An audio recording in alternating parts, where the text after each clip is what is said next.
अभी हम साहेबगंज थाना के पास मौजूद हूँ और जैसा कि आप पीछे देख रहे हैं तमाम ग्रामीण पहुंचे हुए हैं। बता दें कि साहेबगंज नगर परिषद वार्ड नंबर 2 में चुनावी रंजिश को लेकर दो पक्षों में गंभीर रूप से मार हुई थी, जिसको लेकर थाने में आवेदन पड़ा था। और ये जो ग्रामीण पहुंचे हुए इनका कहना है कि जो इस मार में संलिग्न नहीं था उनका भी नाम दे दिया गया है। हालांकि क्या कुछ कहते हैं, आइए जानने का प्रयास करते हैं। मेरा नाम लखिंदर आया हुआ। हाँ, गुलाबपट्टी परसौनी वार्ड नंबर 2 है। नगर परिषद है या नगर परिषद है। हाँ, झगड़ा किससे हुआ? झगड़ा हुआ इनसे विजय पटेल से। विजय पटेल। हाँ, किस बात को लेकर के? वो चुनावी मुद्दा था, उस समय चुनाव चल रहा था, 20 तारीख का शायद घटना है। अच्छा। उसके बाद में मार उड़ दिए पापा को, बोले कि इलाज उलाज हम उनका कराएंगे, आप लोग केस फौजदारी नहीं कीजिए। तो हम लोग केस उस नहीं किए। उसके बाद में फिर मेरा भाई जो है रास्ते में जा रहा था दवाई ववाई लेने के लिए, तो उसको घेर के फिर उसका नटी उटी दाब दिए। उसके बाद में भाई मेरा क्या किया जी, अपना जान बचाने के वजह से उनको दांतें काट लिया। हाँ, उसके बाद में फिर आके थाना पर केस किए। उसके बाद में हम लोग को दिन रात पुलिस तबाह कर रहा है। 4 आदमी का नाम है केस में। पूरा गाँव उठ के आप लोग आए हैं? हाँ, तो पूरा गांव उठ के हमारे आया है कि भाई आप लोग गलत नहीं है, फिर आपको तबाही इतना क्यों हो रहा है। 2 बजे 3 बजे रात को पुलिस जा रहा है, घर में लेडीज लोग को गाली गलौज कर रहा है, हम लोग को परेशान कर रहा है, गाली गलौज कर रहा है। हाँ, साहेबगंज की थाना गाली गलौज हो रहा है। अभी जो आप लोग झगड़ा दन होता है तो लेडीज के पकड़े थाना जाता है कि मर्द के पकड़े जाता है? हाँ? मर्द को पकड़ना चाहिए। हाँ? तो मामला क्या है? तो मामला ये चीज क्या है कि जैसे हमारे ससुर था, शर्मा जी था, तब वोट के हालत था, तो मठ पर ससुर हमको चाय पीने आए थे। तो शर्मा जी बोला कि किसका वोट देंगे, तो ससुर बोला कि हम कौनों को देंगे, उसको तुमको मतलब है। बस शर्मा जी पटक के मारे लगा ससुर के, मार कर गोड़ तोड़ दिया, हाथ गोड़ सब पैर तोड़ दिया। वहाँ पर ससुर है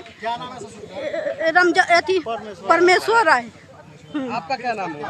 हाँ? आपका नाम क्या है? हमको बेबी देवी। फिर उसके बाद क्या हुआ? फिर की बात बता रही, उसके बाद क्या हुआ? तो यही हुआ कि घर पर गए तो सब लोग कहे कि बोलू पंचायत में मेंटेन कर लेने के लिए कि बोलू झगड़ा देने से नहीं होगा, कि चलिए पैसा लगाइए। जे हुआ सो तब बोला है कि हम पैसा नहीं लगाएंगे, हम केस लड़ेंगे, कि आप लोग के जितना औकात है उतना कर लीजिए। समझे? पिंटू बोला, वरुण बोला, शर्मा जी बोला। एक बार थाना पर आए हैं, किस बात को लेकर आए हैं? थाना हम लोग के साथ में इंसाफी कर रहा है। इंसाफ नहीं कर रहे हैं थाना।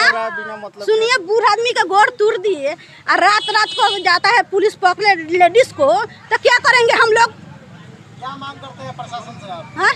हम यह मांग करते हैं कि शांत हो जाएगा तो शांत हो जाएगा, और तो जो चाह रहे हैं हम पूरा करेंगे। मैं आकाश कुमार, वार्ड नंबर 2 का वार्ड पार्षद।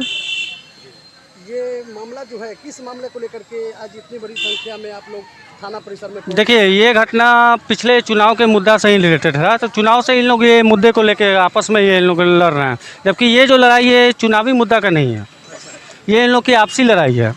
और आपसी लड़ाई को इन लोगों ने चुनावी मुद्दा बना दिया। तो ये चीज़ गलत। इसी के बिहार पे थाना, जैसे मान चलिए कि इनके ऊपर जो लालू के घर पे जाते हैं रात में जाना, किसी 12 बजे, कभी 1 बजे, कभी 2 बजे, ये गलत है। यदि इनके ऊपर 307 धारा लगा हुआ है तो पहले आप वेरीफाई कीजिए क्या ये सही है या गलत है। यदि सही है तब उनके ऊपर किसी एक व्यक्ति पर कानूनन कार्रवाई कीजिए, ना कि घर के हर व्यक्ति पर आप प्रेशराइज कर रहे हैं। तो इसी के लेके हम लोगों ने आज थाना पर आया है और बड़ा बाबू से लोग बातचीत की है। बड़ा बाबू ने सांत्वना दिया है कि अब से ऐसा कोई कार्रवाई नहीं होगा, थाना नहीं जाएगी और जो उचित कार्रवाई होगी वो की जाएगी। ग्रामीण तो बता रहे हैं कि चुनाव की रंजिश को लेकर तो कुछ नहीं, ये चुनाव से रिलेटेड नहीं है। ये आपसी मतलब उन लोग के आपस की ही कुछ बातचीत है जो जिस कारण से ऐसा झगड़ा हुआ है। ये चुनाव का मुद्दा नहीं है। पूर्व में भी झगड़ा हुआ था जिसको लेकर के दोनों को आपसी समझौता हो गया था। जी, वो हो गया था। फिर उसके बाद आपसी इन लोगों ने जो इनके जो द्वितीय पक्ष हैं, द्वितीय पक्ष के जो उसमें ज़्यादा उनको मतलब प्रभावित है, जिनके में उनके पैर टूटे हुए हैं। डांड के पास जो उनका बॉल्स होता है वो बॉल्स टूट गया है, वो प्रथम पक्ष द्वारा ही किया गया था। और उसमें इनका केस वीक हो रहा है, इनके केस को मतलब लिया नहीं जा रहा था। इसके विरुद्ध, और मैं भी बीच में नहीं था, मैं एक्चुअली मेरे फादर का थोड़ा प्रॉब्लम था, तो मैं ऑलरेडी पटना में उनको लेके हॉस्पिटल में था। मैं कल आया हूँ और कल जब मुझे सारी स्थिति की जो अवगत हुई तब मैंने इन लोगों को कहा कि ठीक है, यदि अगला कार्रवाई नहीं हो रहा है तो हम लोग थाना पर डायरेक्ट हम लोग चलेंगे और डायरेक्ट चल के वहाँ बड़ा बाबू से बात करेंगे और बात करके इसका कुछ तोड़ निकालेंगे। आश्वासन दिया उन्होंने यही बोला है कि मैं भी प्रयासरत हूँ कि दोनों पक्ष को मिला दी जाए और इस मुद्दे को समाप्त किया जाए यहीं पे।